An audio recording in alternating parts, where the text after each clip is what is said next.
This is a download from BBC Learning English. To find out more, visit our website.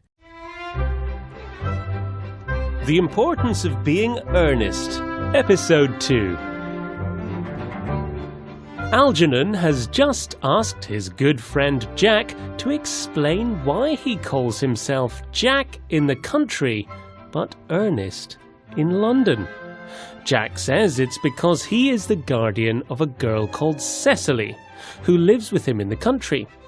She looks up to him and he feels he should behave well when he's with her. So he pretends he has a younger brother called Earnest, so that when he comes up to London, he can enjoy himself. That, my dear Algy, is the whole truth. So, Ernest, you are a Bunburyist. What on earth do you mean? You have invented a very useful younger brother called Earnest, so that you can come to London as often as you like. I have invented a sick friend called Bunbury, so that I can go to the country whenever I like. Bunbury is invaluable. For example, if Bunbury didn't have such bad health, I would have to have dinner with my Aunt Lady Bracknell tonight, and I have no intention of doing that. Why not? Well, to begin with, I had dinner with her on Monday. Once a week is quite enough to eat with your own relations. Secondly, I know I will be seated next to Mary Farker, who always flirts with her own husband. Most unpleasant. Besides, I want to have dinner with you and talk about Bunburyism. I am not a Bunburyist. In fact, I think I am going to kill my brother Ernest. Cecily is a little too interested in him, and I strongly advise you to do the same with with your sick friend. I will not be separated from Bunbury. Ah, that must be my aunt now. Now, if I keep her busy for 10 minutes so you can propose to Gwendolen, will you have dinner with me tonight? All right, Algy.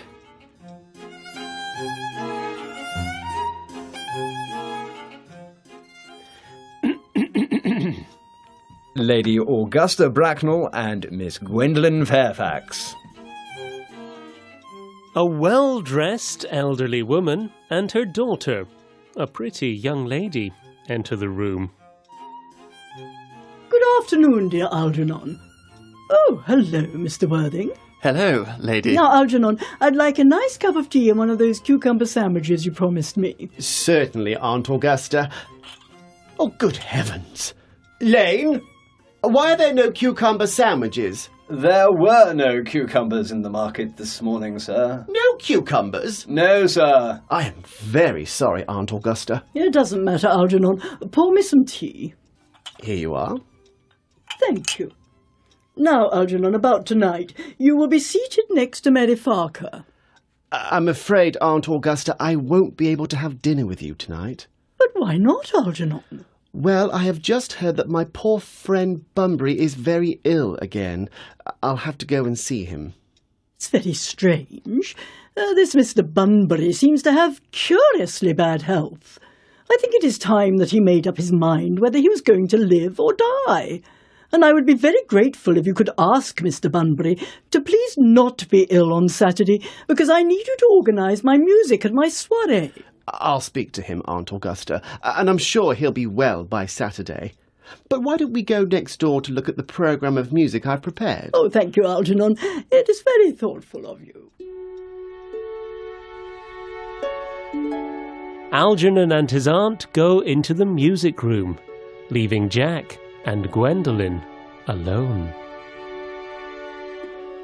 It has been a lovely day, Miss Fairfax. Please don't talk to me about the weather, Mr. Worthing. Whenever people talk about the weather, I'm sure they mean something else, and that makes me nervous.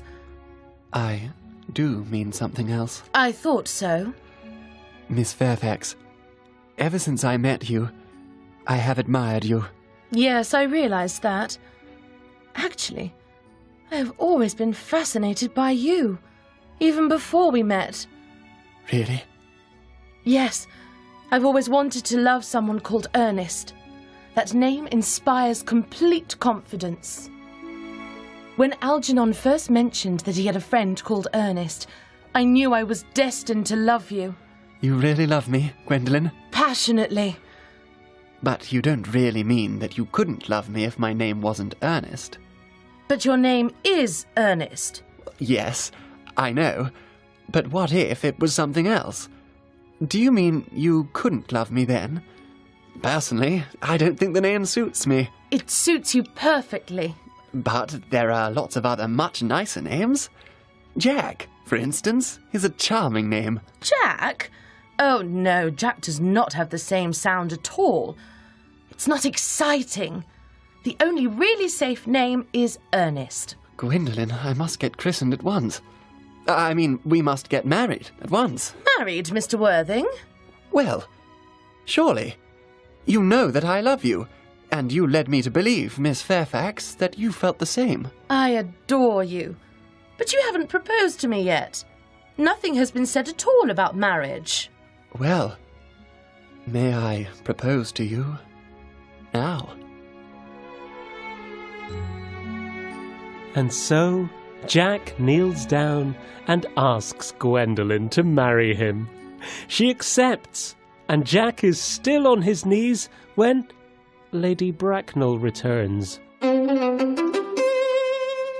Mr. Worthing, do get up. Oh, Mamma, please leave us. Mr. Worthing has not quite finished yet. Finished what, may I ask? I am engaged to Mr. Worthing, Mamma. Pardon me, you are not engaged to anyone. When you do become engaged, I or your father will tell you.